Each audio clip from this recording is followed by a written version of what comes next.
implementing it could be a challenge. Yeah. We'll come to the manifestos, later. Yeah.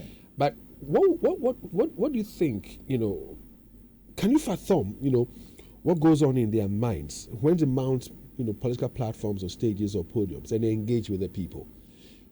This is not what is. I don't know whether it will be captured in their manifesto when it's complete.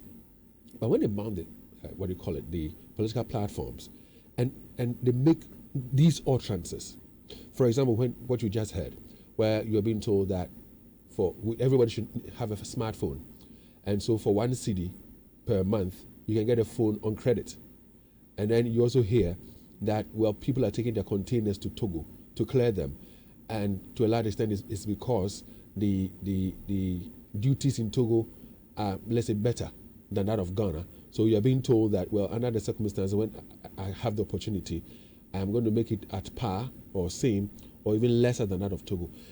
What can you fathom what makes them say these things? And are they things that are feasible? Are they things that are doable?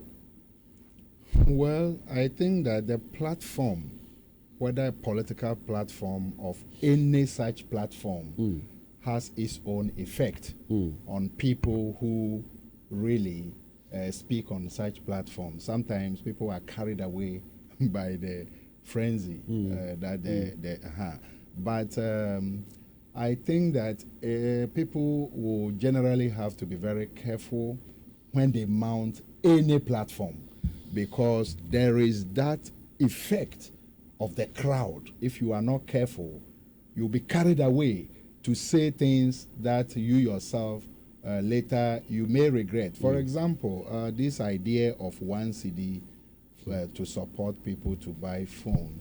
This is clearly not realistic, because if you think of what kind of phone and how long is it going to take for that individual to finish paying to finish making payment, and then also which businessman is going to allow for more than 5 years just to pay for one phone. So some of these things definitely are not realistic. But then there are others too that I think, whether they are realistic or not, we need to interrogate them the more. For example, the issue regarding matching Ghana's port the duties. Duties with that of Togo.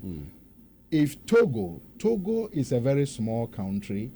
Togo is not more than 7 million population.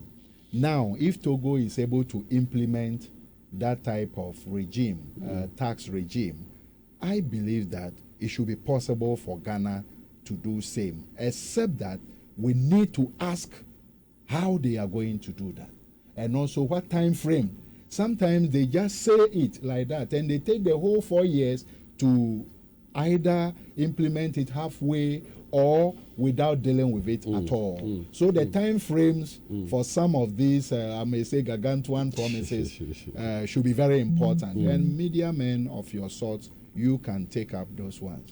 Now, so I'm happy when you